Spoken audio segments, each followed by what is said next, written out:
हरियाणा की राखी सावंत उर्फ हर्ष शिकारा का ये कहना है कि उत्तराखंड किसी भी प्रकार से देवभूमि नहीं है, क्योंकि वहां पे किसी भी अवतार का जन्म नहीं हुआ, कोई भी अवतार वहां पे पाला नहीं गया है और उत्तराखंड किसी भी अवतार की कर्म भूमि नहीं है, इसलिए उत्तराखंड देवभूमि नहीं है। वैसे जिस व्यक्ति को देवबंद जैसे स्थान में प्रेम, भाईचारा और भारत की तरक्की दिखती हो, उसको उत्तराखंड और हमारे देवस्थानों में देवभूमि दिखेगी भी नहीं। सबसे पहले तो ये समझ कि देवता किसको कहते हैं। जो बिना किसी आकांक्षा के हमें कुछ प्रदान करे वो देव है। जैसे हमारे माता पिता हमें संस्कार देते हैं, हमारा लालन पालन करते हैं, वो देव है। तू हरियाणा से है, मैं पश्चिमी उत्तर प्रदेश से हूँ। हमारी जीविका का साधन है कृषि। आज के समय में ट्यूबवेल होती है, पहले के समय में कुएं होते थे। इससे अलग कौन से स्रोत होते थे जिससे कृषि की जाए? नदियों और नहरों का पानी। पहाड़ों से उतरने वाली नदियों के कारण हमारी भूमि कृषि योग्य है। हमारी भूमि में जो मिनरल्स है, जो खनिज पदार्थ हैं, वो उन पहाड़ों की देन है, उन नदियों की देन है।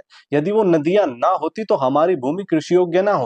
इसलिए उत्तराखंड को देवभूमि कहा जाता है, ना कि इसलिए कि वहां पे किसी अवतार का जन्म हुआ है अथवा नहीं हुआ है। क्या उस भूमि से सचमुच किसी भी अवतार का कोई संबंध नहीं रहा है? योगेश्वर श्री कृष्ण चंद्र जी महाराज और उनकी धर्मपत्नी माता रुक्मिणी ने संतान उत्पत्ति के लिए जो तपस्या की थी, उस स्थान को आज बद्रीनाथ कहते हैं। उस तपस्या के फलस्वरूप जिस संतान की उत्पत्ति हुई थी, उनका नाम प्रद्युम्न था। और प्रद्युम्न के बारे में ये बात प्रचलित है कि जब भगवान श्री कृष्णचंद्र और प्रद्युम्न एक साथ चलते थे तो प्रजा तो छोड़िए, स्वयं माता रुक्मिणी ये भेद नहीं कर पाती थी कि श्री कृष्णचंद्र कौन है और प्रद्युम्न कौन है। उसी के चलते भगवान श्री कृष्णचंद्र ने अपने मुकुट में मयूर पंख लगाना आरंभ किया था कि जिसके मुकुट में मयूर पंख है वो श्री कृष्णचंद्र है और जिसके में नहीं है वो प्रद्युम्न है। लेकिन हरियाणा की राखी सावंत को ये क्यों पता होगा? क्योंकि उसे ये धर्म ग्रंथ नहीं पढ़ने हैं जिसमें हमारे धर्म की बात लिखी है। उसे इन सन्यासियों का अनुसरण नहीं करना है। उसको सौहार्द कहाँ दिखता है? अरबी जहालत को फॉलो करने वाली एक बिल्डिंग से। हमारे धर्म के विषय में तेरे जैसे नास्तिक और कुपड़ व्यक्ति जब तक बात करेंगे, हमारा धर्म ऐसे ही बदनाम होता रहेगा। लेकिन हर्षुद्दीन शिकारा और हरियाणा की राखी सावंत, हम तेरे द्वारा अपने धर्म को बदनाम नहीं होने देंगे। तू जितनी गति से झूठ फैलाएगा, हम उसकी 100 गुना गति से तेरे उस झूठ का खंडन करेंगे, क्योंकि तू भी जाट है, मैं भी जाट हूँ। 1 on 1 देखते हैं कि तेरा झूठ अधिक फैलता है या हमारे सत्य का प्रसार अधिक होता है। शेयर कर दो, सपोर्ट कर दो, बिलियन तक पहुंचाओ ना यार, कैसे भी करके।